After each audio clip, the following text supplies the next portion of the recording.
Hey, hello. Welcome back. As I promised, I'm giving you another vlog. This one is based off of working and living in Japan. We've been here for about 11 weeks, and I've been teaching for 9 weeks now. Um, I can tell you living here and being here is really exciting, really fun, but at the same time challenging. And that's what makes it all the great. Um, Every day, I would say every day has a new lesson. Every day is new. Every day I learn something. So as long as that keeps on coming, then it's just gonna be great. Um, I came here with Japanese 101 and a few years of self-study under my belt, and that's really not saying much, because I still believe that my Japanese is limited, really limited at times. There's some days where I'm completely lost, and other days where I can have a complete conversation. It's an on and off thing. But simple tasks like grocery shopping, and shopping at a convenience store, looking for food, snacks, drinks. That's really easy. That's really simple. Um, there's not that much interaction between you and the clerk. Um, they'll basically ask you, "Oh, would you like this warmed up?" or "Would you like some chopsticks?" And that's about it. Or "Would you like a point card?" Going to a restaurant and shopping is a little bit more difficult, but not too difficult. Um, when you're at a restaurant, it's always good to be able to read at least hiragana and katakana and know some vocabulary, so you know what you're ordering. But then again, a lot of what I've seen at restaurants are in kanji, and that's a different story. Um, and when you don't have pictures at all, you might be there for a little while trying to figure out what's on the menu. So pictures are always good. I sometimes have problems ordering, but not all the time. Shopping, when you're shopping for specific things like furniture, or what if we shopped for?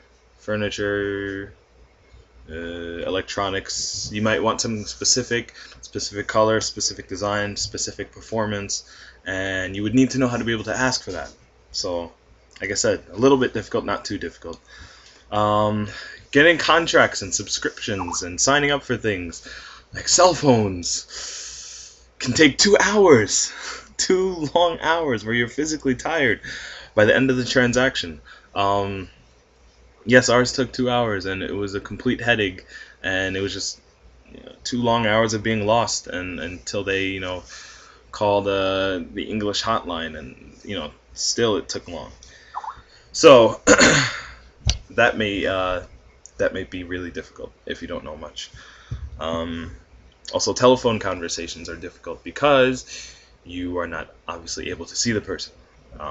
It's all based on listening and speaking, um, which comes to my point that um, being able to survive here, and understand the language, um, reading body language, reading gestures, reading facial expressions really comes a long way, and it really helps. So when you're on the phone and all you have is audio, it's a little bit difficult. Um, I can tell you, it took me like 2 minutes to figure out who was calling me when I figured out it was the rental store, and they were like, "Oh, you returned the case without a DVD." Um, so, yes, being able to read the person you are talking to, and also if you know a little bit of Japanese, um, like for me, I can catch every other word or close to every word, if they're keeping it simple, and keeping it basic, then that always helps. So you can survive off of that. If you don't know any Japanese, I don't really know. I can tell you there were a couple of people that came with us in March that didn't know any Japanese other than good morning and goodbye. So I can't even imagine what it's like for them. But I don't know. It is possible to survive out here. Um, then as far as teaching, the same thing.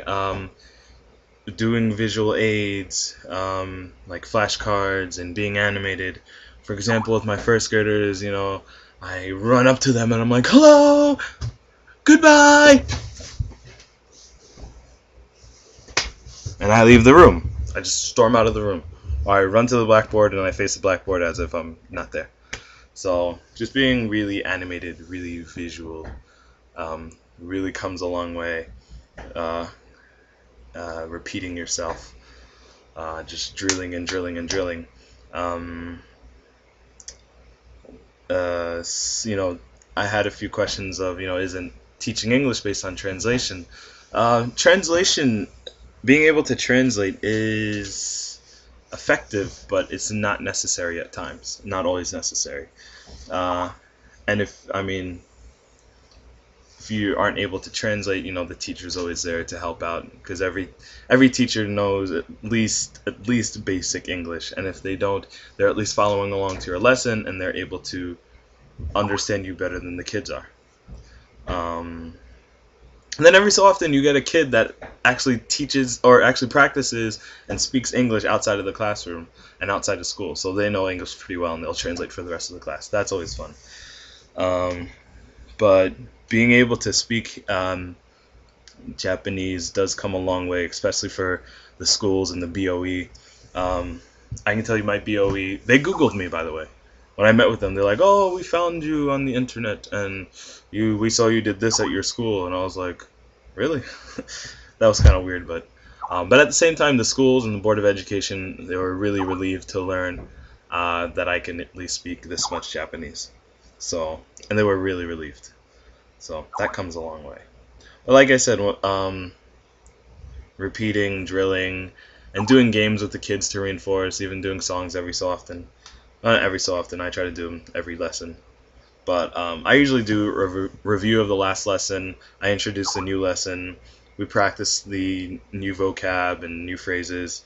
Then we do a game, and then we practice again, to get some results. So that's that. And I'm really trying to make use of my time here in Japan. I'm really trying to develop and focus on my speaking, because obviously it would be easier for my living situation and it would be easier for my job, not necessarily the teaching, but interacting in the schools and with other teachers. So I've decided to measure myself and take the Japanese language proficiency test, which is a worldwide test done every December, sometimes July, to certify you as a Japanese speaker. Level 1 being the hardest, level 4 being the easiest. I read some level 4 questions, some level 4 reviews. I think with a month's study of hard studying, I could pass level 4. So being that it's now June and the test is in December, I think I'm going to try to go for level 3. What I did buy in Shinjuku, I bought a practice book. It's actually the 2008 test, level 3 and level 4 test. Some hard-hitting grammar topics to cover level 3.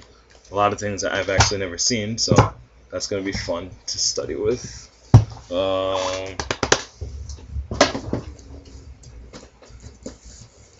Aha! I didn't learn kanji in the States, so I'm learning kanji now. So I'm learning some level 3 kanji, and this is a review book. I also have Pimsleur's that I borrowed from a friend that's good for conversation. Oh, and I have a minute left on the video. And I have my Japanese coach on Nintendo DS. So these are all great books for reference. They're all great reference guides. But I'm currently learning from this book. The only thing I don't like about this book is that it's really outdated, and it's from 1984. It's probably older than me, and I think it's geared towards business people, busy people. So quickly, if you are also practicing for the language test, the JLPT, and if you have any suggestions, if you have any ideas, if you want to share some information, help each other study, whatever, let's go for it. Okay, so see you next time. Bye. Peace.